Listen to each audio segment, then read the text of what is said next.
De cela, on peut tirer 3 conséquences. La première, l'homme est absolument libre, c'est-à-dire que rien ne le contraint à juger, à affirmer ou à nier, à poursuivre ou à fuir. Ça n'appartient qu'à sa volonté, qui le décide librement. Bien sûr qu'elle est influencée, bien sûr qu'il y a des circonstances dans lesquelles elle va poser ce jugement ou cette action, mais elle est pourtant libre par rapport à ces circonstances. Rien, pas même la force de la logique, ne peut l'obliger à juger dans un sens ou dans un autre. On peut tenir une thèse absurde si on le veut. Premier point donc, le libre arbitre est absolu, il ne dépend que de nous de juger dans un sens ou dans un autre, d'agir ou de ne pas agir.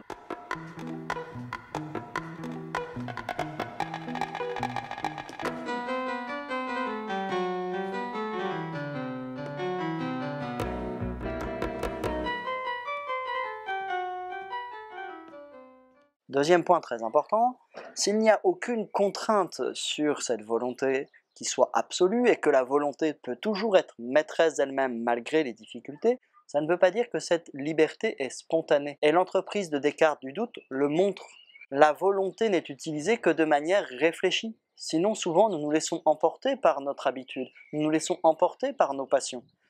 Il n'y a acte libre qu'à partir du moment où nous agissons par nous-mêmes, donc de façon réfléchie, posée, et on se décide, et on prend conscience que c'est nous qui décidons. Peut-être pour suivre nos passions, peut-être pour aller contre. Mais, en tous les cas, la liberté n'est pas immédiate. Spontanément, quand on agit par habitude, par tradition, par éducation, par passion, peut-être par habitude intellectuelle, mais pas par volonté libre. La volonté libre, c'est lorsqu'il y a décision. Se laisser porter par le cours des idées qui viennent, se laisser porter par le reste, ça, c'est pas de la liberté. Excusez-moi, j'ai pas pu résister, j'adore ce morceau. Sais-tu danser la carioca? Non. Ce n'est pas un foxtrot ou une polka. Ce n'est vraiment pas très compliqué. Pour la comprendre, suis bien mes pas. La troisième idée importante, c'est que qui dit que nous sommes libres absolument ne veut pas dire que nous sommes absolument libres. Je m'explique sur cette distinction. Nous sommes libres absolument, ça veut dire que rien ne peut contraindre absolument la volonté. Elle peut toujours résister à un mouvement dans un sens ou dans un autre. Mais ça ne veut pas dire qu'elle est toute puissante. D'abord, dans son mouvement d'action, c'est pas parce qu'on a décidé de faire quelque chose qu'on est capable de le faire. Il y a des obstacles extérieurs, l'homme n'est pas tout puissant. Mais il peut aussi y avoir des obstacles intérieurs très forts qui fait que quand bien même on aurait pris une décision, nous ne serions pas capables de la tenir parce que telle habitude, parce que manque d'exercice, parce que telle passion trop forte. Si la volonté est libre, ça ne veut pas dire qu'elle est toute puissante, parce qu'elle est libre en elle-même, mais quand nous agissons pas que sur notre volonté. Et cette volonté, si elle est absolument libre dans son point d'exercice, elle est insérée dans toutes ces circonstances qui sont des influences et qui peuvent être des influences très fortes. C'est pour ça qu'on a dit qu'elle n'était pas spontanée. Et ça veut dire qu'une liberté, ça se chérit, une liberté, ça se garde, ça s'habitue, ça se travaille, ça s'exerce. Ça ne vient pas automatiquement. Et d'ailleurs, si c'était automatique, ça serait plus de la liberté. Si on a bien compris ces trois éléments, il y a une capacité volontaire de juger dans un sens ou dans un autre, d'agir dans un sens ou dans un autre qui est absolue. Mais cette capacité, elle n'est pas spontanée, elle n'est pas sans réflexion, elle n'est pas immédiate, elle n'est pas toute puissante, elle n'est pas absolue, elle ne dirige pas le monde. Alors on comprend ce que Descartes veut dire par cette volonté qui en elle-même est libre absolument. Ça nous permet du coup de noter la définition de la volonté chez Descartes. La volonté consiste seulement en ce que nous pouvons faire une chose ou ne pas la faire, c'est-à-dire affirmer ou nier, poursuivre ou fuir. Nous agissons en telle sorte que nous ne sentons point qu'aucune force nous y contraigne. Nous ne sentons point qu'aucune force nous y contraigne. Ça, c'est très important.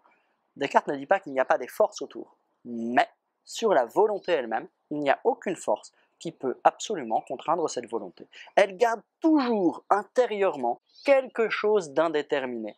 Elle est maîtresse absolument d'elle-même. Et toute la question, c'est d'apprendre à développer la force de cette volonté pour que progressivement, la volonté maîtresse d'elle-même, pour Descartes, puisse par résolution nous conduire à diriger notre vie. Excusez-moi, j'ai pas pu résister, j'adore ce morceau. Sais-tu danser la carioca? Non. Ce n'est pas un foxtrot ou une polka. Ce n'est vraiment pas très compliqué. Pour la comprendre, suis bien mes pas. Ce n'est pas un tango ou un cha-cha, encore moins une bossa nova. Quand t'as goûté à cette danse, là tu ne peux plus faire que ça.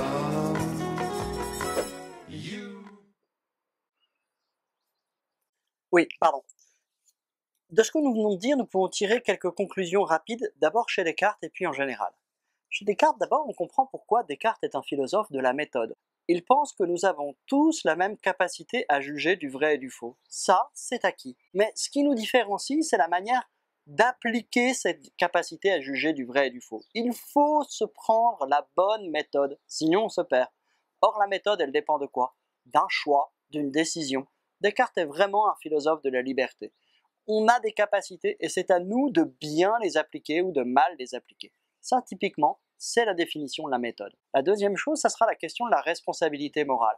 Si l'homme est libre, alors il est responsable de ses actions. Pourquoi? Parce que ça dépend de lui d'agir ou de ne pas agir, dans un sens ou dans un autre. Si je suis libre d'agir de cette façon ou de cette façon, lorsque j'agis, eh bien ça veut dire que je l'ai décidé, ou je pouvais le décider. Et si je l'ai décidé, alors je dois subir ou accepter les conséquences de cet acte. Quand je fais quelque chose de bien, c'est normal que je sois récompensé, parce que c'est moi qui l'ai fait et j'aurais pu ne pas le faire. Quand je fais quelque chose de mal, c'est normal que je sois puni, parce que c'est quelque chose que j'aurais pu ne pas faire puisque c'est moi qui l'ai décidé. Donc il y a la question de la résolution morale. Pour Descartes, ce terme résolution, il est très très important. La volonté, c'est sa capacité à décider. Et donc, pour Descartes, l'acte le plus moral, c'est la capacité à tenir sa décision. Il prend la métaphore d'un voyageur perdu dans la forêt. Si vous êtes perdu, vous ne savez pas où aller. La mauvaise méthode, ce serait d'aller à gauche, à droite, devant, derrière. Vous êtes sûr que vous sortirez jamais de la forêt si vous êtes complètement perdu. Alors Descartes vous dit, allez tout droit, prenez une direction, tenez votre résolution. Tant que vous n'avez pas d'indication qui vous dit que c'est la mauvaise direction, soyez résolus. C'est ça la capacité morale. Ce qui fait que nous sommes des êtres moraux, c'est que nous sommes capables de décider. Et c'est la bonne utilisation de cette décision qui fait de nous des êtres moraux. Youpi, dansons la carioca. C'est bien, faites tous comme moi. Youpi, avec la carioca. Tant pis s'il faut dire aux autres danses. Tirons maintenant les conséquences générales sur ce que nous avons vu sur Descartes. D'abord, je pense, donc je suis. C'est la découverte de la conscience. Je sais que je pense, je sais à quoi je pense. Et la pensée est mon accès à toutes mes activités. C'est la conscience parce que pour Descartes, elle est transparente. C'est la définition même de l'être humain. Et donc, tout ce que je fais, je le sais. Première étape, c'est le fondement de l'humanité que cette conscience transparente de soi-même. Deuxième étape, c'est la découverte du libre arbitre, c'est de dire que je suis le maître absolu de mes pensées, de mes actions. J'ai cette capacité à affirmer, à nier, à poursuivre ou à fuir. Autrement dit, on peut dire qu'il y a deux caractéristiques contenues grâce à la découverte du cogito.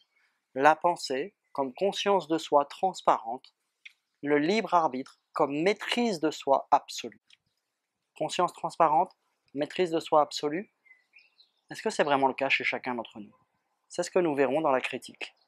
Maintenant que tu danses la carioca, ça tu t'en fiches bien de la polka. Tu n'en veux plus de la rumba, du hula hoop et du cha-cha.